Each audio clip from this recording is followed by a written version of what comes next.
우리는 예수님을 생각할 때 흔히 떠올리는 숫자가 있습니다. 33, 그리고 또 3, 40, 그리고 10입니다. 예수께서 30살의 공생애를 사시고 33세 십자가에 죽으시고 또 십자가에 죽으셔서 장사되신 지 3일 만에 부활하셨습니다. 그리고 이 땅에서 부활하신 몸으로 40일을 함께 하시며 사역을 하셨고, 예수님의 승천 이후에 예수님이 약속하신 보혜사 성령님이 10일 후에 초대교회에 임재하십니다. 그래서 40일 플러스 10일, 50일이 오순절에 또 해당되기도 하고요. 그래서 오순절을 성령 강림절이라고 합니다. 자, 예수께서는 십자가에서 못 박히시면서 다 이루셨다라고 선언하셨습니다. 그래서 지난번 설교할 때 십자가에서 다 이루신 거고 부활은 그 증명이다라고 여러분들에게 말씀드렸습니다. 세상의 눈에는 죽음이 끝이잖아요. 또 예수님은 십자가에 강제로 못 박혔으니 예수님은 실패자로 보일 겁니다.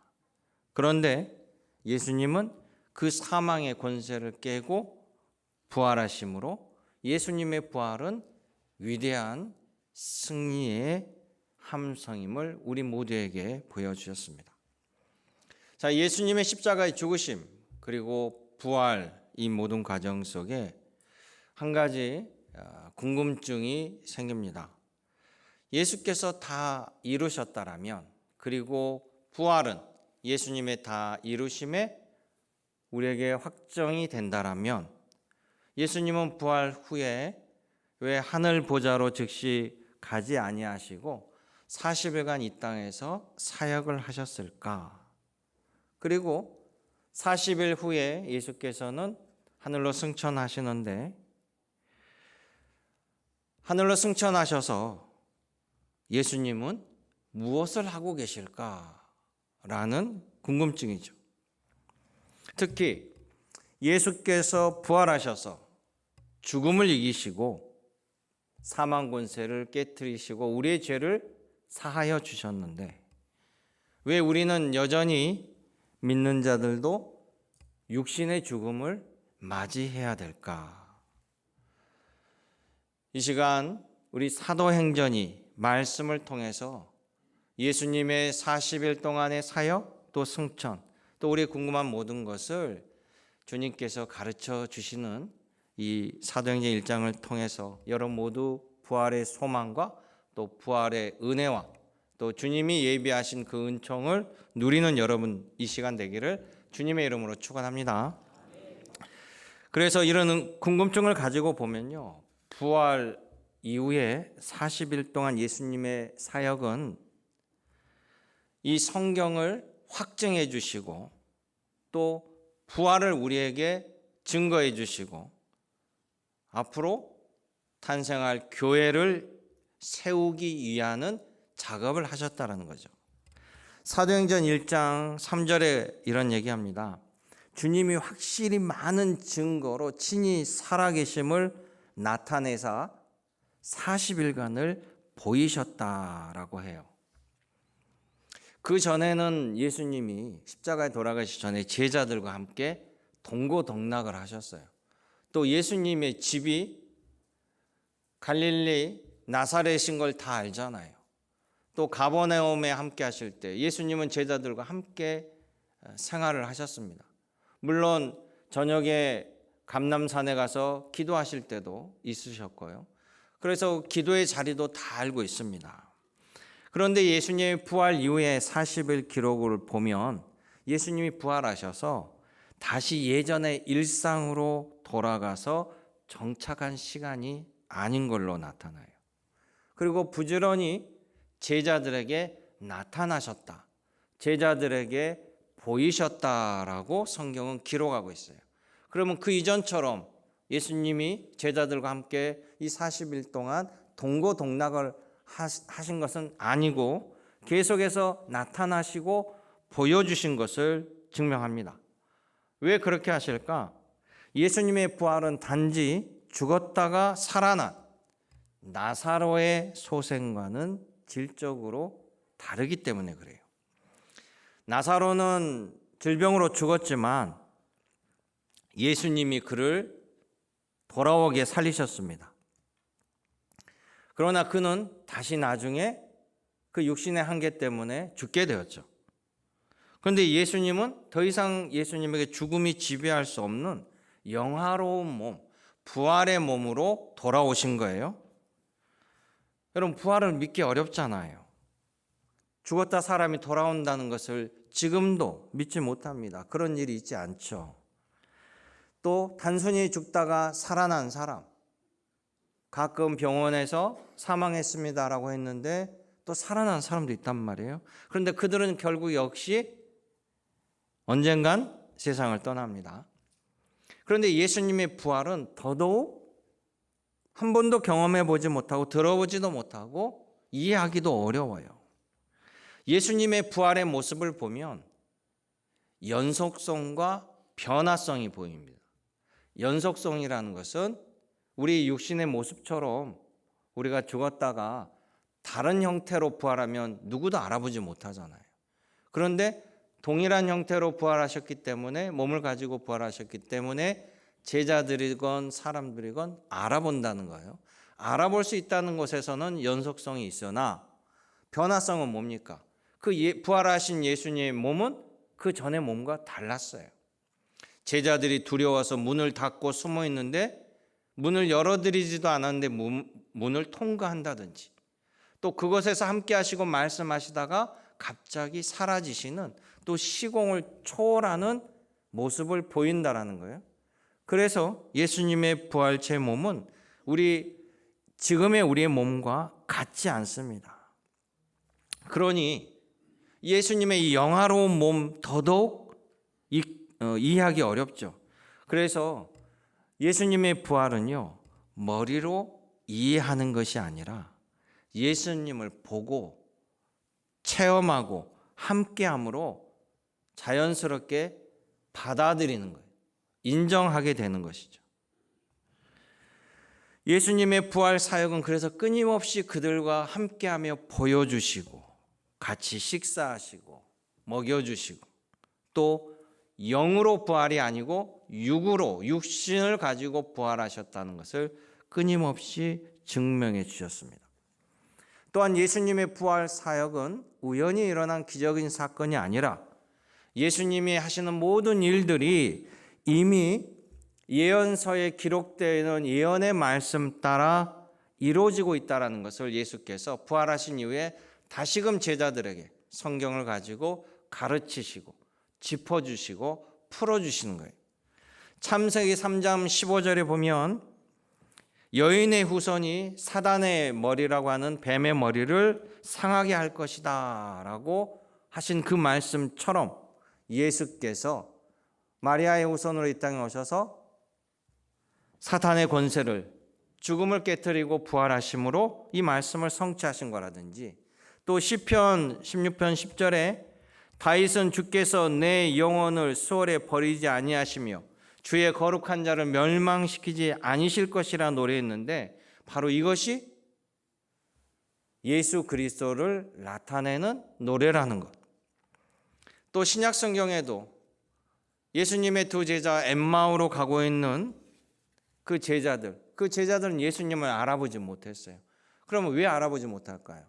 너무나 죽음은 명백한 사실이고 부활은 있을 수 없기 때문에 예수님이 십자가에 돌아가신 모든 과정을 다 알고 있는데, 예수님이 보일 때 당연히 부활하신 예수님이 아니고 이 기대를 하지 않으니까 실제 봐도 똑같다는, 비슷한 사람이 있네라고 볼 수 있는 여지가 있다는 거죠.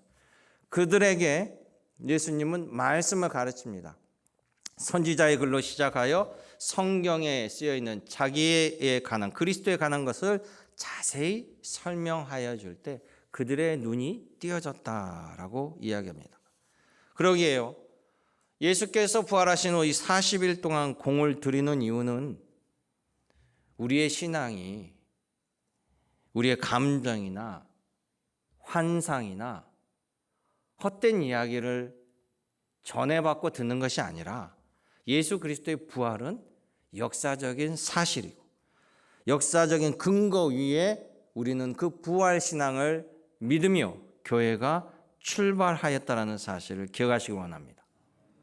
예수께서 세우신 부활하심으로 세우신 그 교회 바로 여러분들이 교인이 되어서 오늘도 주의 전전에서 주님께 예배하고 찬양하고 또 영광 돌리는 이 모든 것이 주님의 부활의 은혜 가운데 살아가는 사실임을 또한 깨닫는 여러분 되기를 원합니다. 이 시간 흔들리지 않는 부활의 확신 속에 여러분 모두가 예수께서 준비하신 복 있는 인생을 살아가시기를 주님의 이름으로 축원합니다. 그러면 두 번째, 하늘로 승천하신 예수님은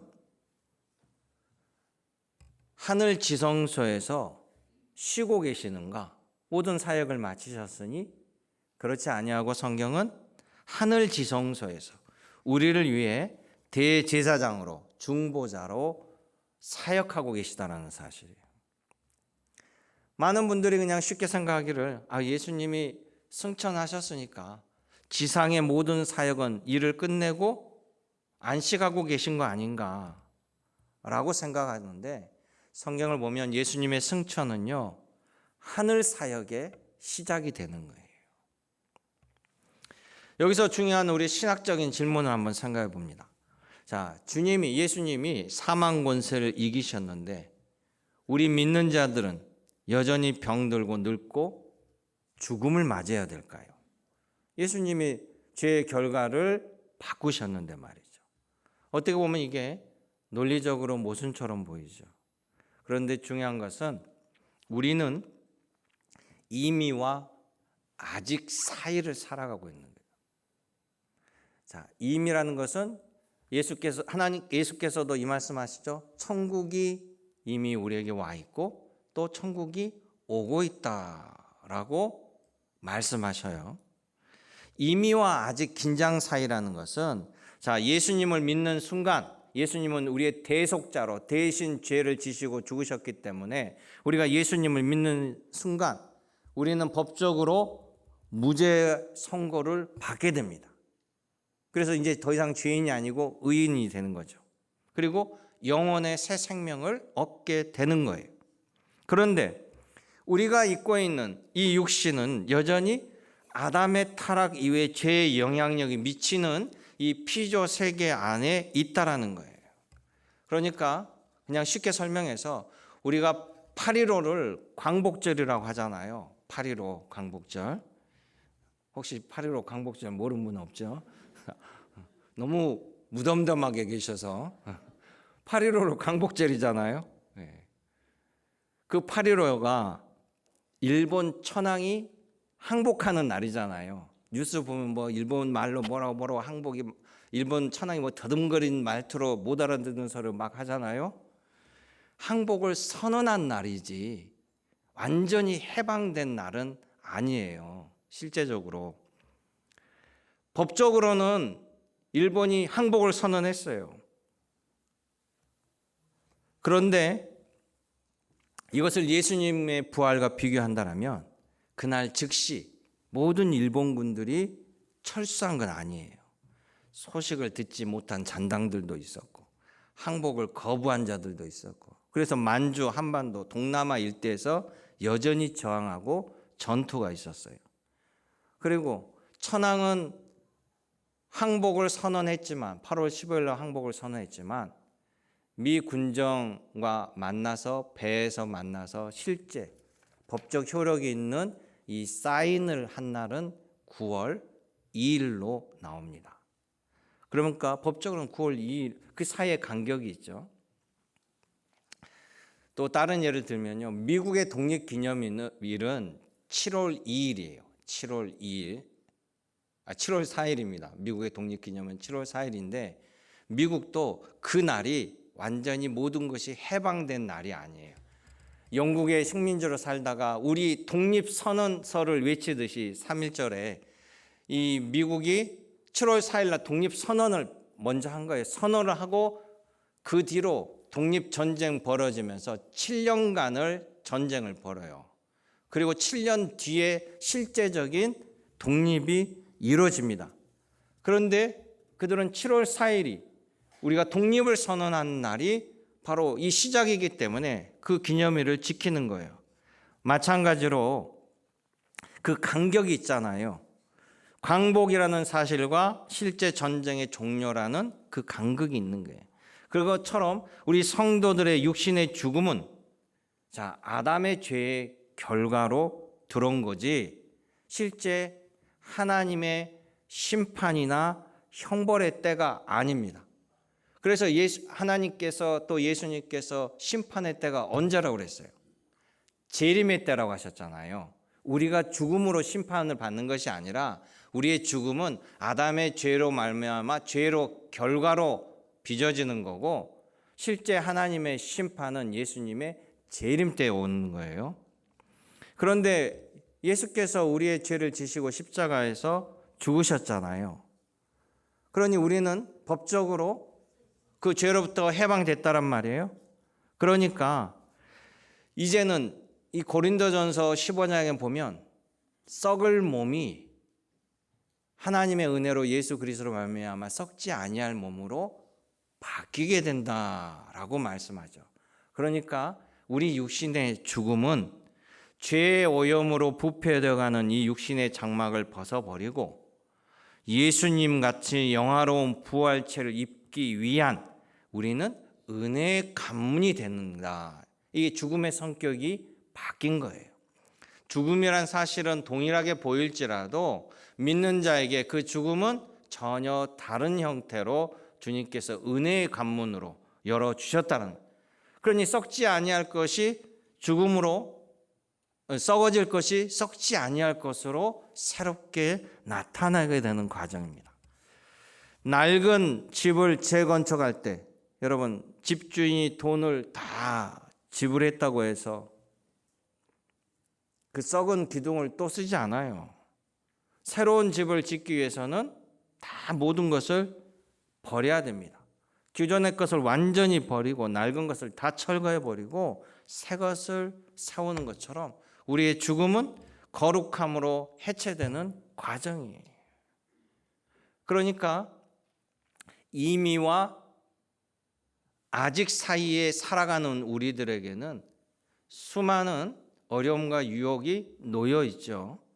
우리는 죄사함을 할지라도 그래서 하늘 보좌 우편에 계신 우리 아버지께서 우리가 이 과정을 잘 견디도록 중보 기도하고 성령을 보내셨다는 거예요. 이것도 예를 들어보면요. 만약에 내가 살고 있는 모든 지역에 모든 이들이 다 마약을 해. 마약을 팔기도 하고 또 마약 투여하기도 하고 나도 그래요. 그런데 이 사람이 이제 내가 붙잡혀서 감옥에 갔어요. 형을 살았어요. 내가 이렇게 살면 안 되겠다. 내가 도저히 이 마약으로는 살아갈 수 없다. 내가 개가천선해서 다르게 살아야지 라고 마음을 굳게 심고 형기를 마치고 출소를 했습니다. 그런데 돌아오는 삶의 자리는 여전히 마약의 소굴로 들어오는 거예요. 가족도 마약을 하고 마약을 팔고 나가도 골목길에 친구들이 마약을 하고 이웃이 마약을 하고 그러다 보니까 그것을 지키고 살아가기 어려움 속에 있을 때 누군가 나를 붙잡아 준다. 누군가 나를 붙잡아 주고 보호해 주면 내가 그것을 지키고 나아갈 수 있는 힘이 있는데 아무도 없으면 그 유혹에 노출되기 쉽잖아요. 그런 것처럼 우리가 살아가는 이 땅은 아직 주님의 최후의 심판 때가 아니기 때문에 수많은 유혹과 시험과 여러분들을 하나님으로 떼려고 하는 악한 세력이 있다라고 말씀하시잖아요. 제가 여전히 참고합니다. 이런 세상에 주님께서 여러분들을 끝까지 붙잡아주고 인도하고 하나님이 약속하신 그 나라를 위해서 데려가시기 위해서 성령께서 우리와 함께 하시고 보호하시는 과정이 바로 하나님의 우편에서 우리를 위해 중보하고 계시고 성령께서 우리를 도우시는 거예요. 그것을 히브리서 7장 25절에 이렇게 이야기합니다. 예수께서는 항상 살아계셔서 우리를 위하여 간구하시느니라. 할렐루야. 이 시간도 하나님 보좌에서 우리의 예배를 받으시고 우리를 위해서 간구하시는 거예요.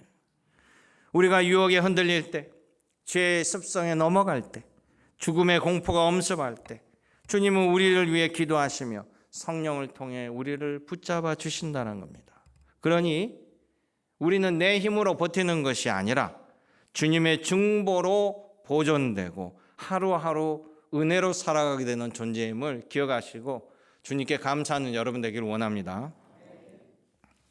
마지막 세 번째는요, 부활의 확신은요, 최후 심판을 대비하는 가장 지혜로운 준비라는 겁니다.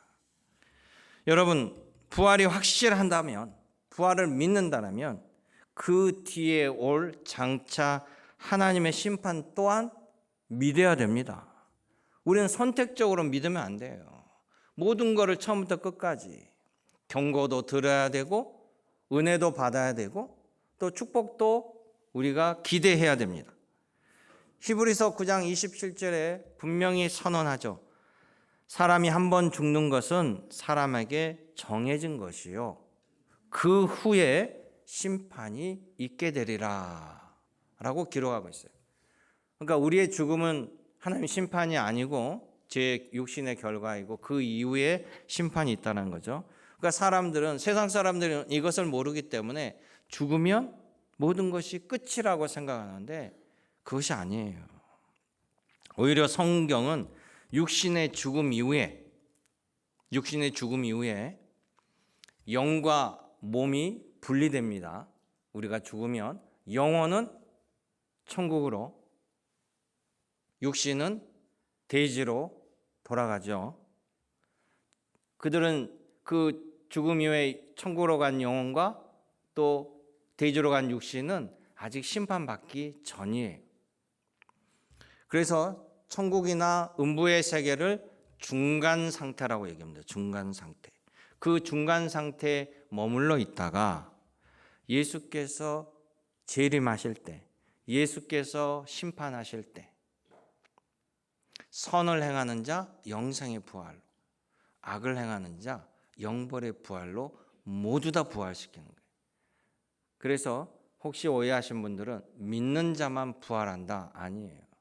믿지 아니한도 모두 다 부활입니다. 왜냐? 심판이 있기 때문에. 그래서 우리는 모두 다 하나님 앞에 심판대에 서야 될 사람이에요.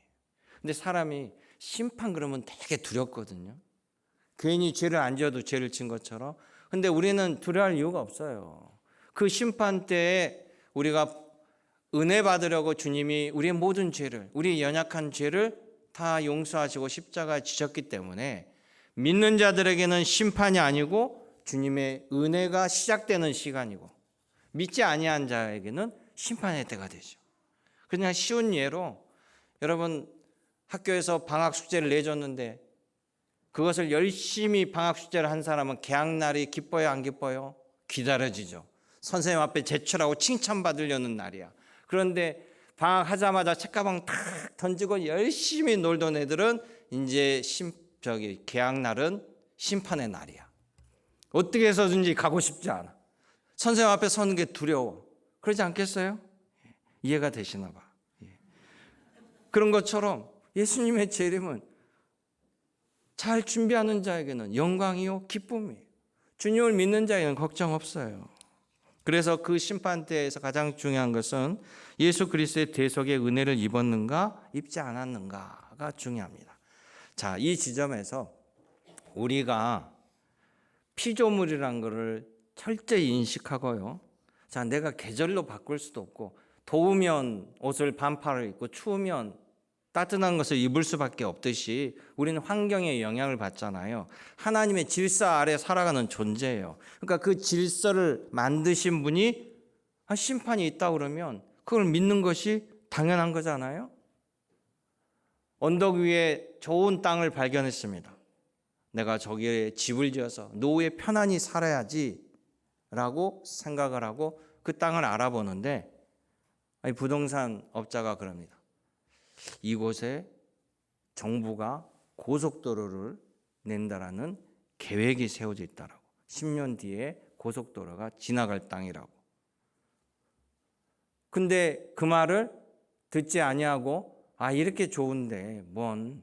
그리고는 그 땅을 사서 집을 지어요. 이 사실을 알고도 전 재산을 들여 거기에 집을 짓는 것은 어리석은 일이잖아요. 얼마나 우리는 합리적으로 그걸 잘 따집니까? 자신의 돈이 들어가는 건 엄청나게 밝고 또 판단력도 빨라요. 그런데 세상 사람들은 정말 자기의 영혼과 미래에 대해서는 너무나 준비하지 않는다는 거예요. 하나님의 계획을 우리에게 알려주셨잖아요. 그래서 우리가 이 계획을 아는 우리들이 먼저 사랑하는 내 가족을 전도하고 구원하고 애쓰는 이유가 거기 있어요. 교회가 집요하게 전도하라 이야기하는 것은 한 사람이라도 이 계획을 알고 있는 우리가 살려내야 된다라는 사실이에요. 그러지 아니하면 심판대에서 누구는 영생으로 가는데 누구는 영벌로 가는 안타까운 일이 벌어지기 때문에 그렇습니다. 그래서 예수님은 지금도 그 일을 하고 계시는 거예요. 여러분, 이것은 협박이 아니에요. 나를 살리려는 경고라는 거예요. 만약에 우리가 늘 다니는 길에 커브길이 있는데요. 그 커브길에 어느 날 표지판이 딱 세워져 있어요. 비 올 때는 반드시 이 지점에서 속도를 줄이십시오. 안 그러면 사고 납니다. 이렇게 표지판이 붙어 있어요. 왜 그러냐면 그 도로에서 빗길에 많은 차들이 사고 나서 죽기 때문에. 그래서 경고판을 세웠습니다. 이건 경고판이지 이걸 협박이라고 하지 않잖아요. 마찬가지예요. 히브리서 9장 27절. 누구도 이것을 부인할 수 못합니다. 한 번 죽은 것은 사람에게 정해진 것이다. 그러나 그 후에는 하나님의 심판이 있으리니. 심판날에 설 때 우리 믿는 자들에게 주어질 선언은 이겁니다. 너는 예수 그리스도의 피로 말미암아 죄의 사함을 받았느니라. 아멘. 여러분, 이 모든 이 소리를 듣게 됨을 믿음으로 받으시길 바랍니다. 그러게 사랑하는 성도 여러분, 부활하신 주님은 저 멀리 천상계에 계시는 게 아니라 바로 우리와 함께 성령께서 우리를 인도하시고 또 하늘에서 하늘 보좌에서 여러분을 위해 기도하고 계시고 일하고 계시다라는 사실이. 그러니 죽음을 두려워하지 마시기 바랍니다. 승리로 가는, 영혼으로 가는 관문이에요. 그러니 남은 인생을 기쁘게 즐겁게 복 있게 살아가시길 원합니다. 주님이 주신 지혜와 능력과 은혜와 그 사랑을 받는 여러분 되기를 원합니다. 이 한 주간도 승리자이신 예수 그리스도의 발자취를 따라서 주님의 손을 잡고 당당히 세상의 유혹과 고난을 이겨내며 주님과 함께 동행하시기를 주님의 이름으로 축원합니다. 아멘.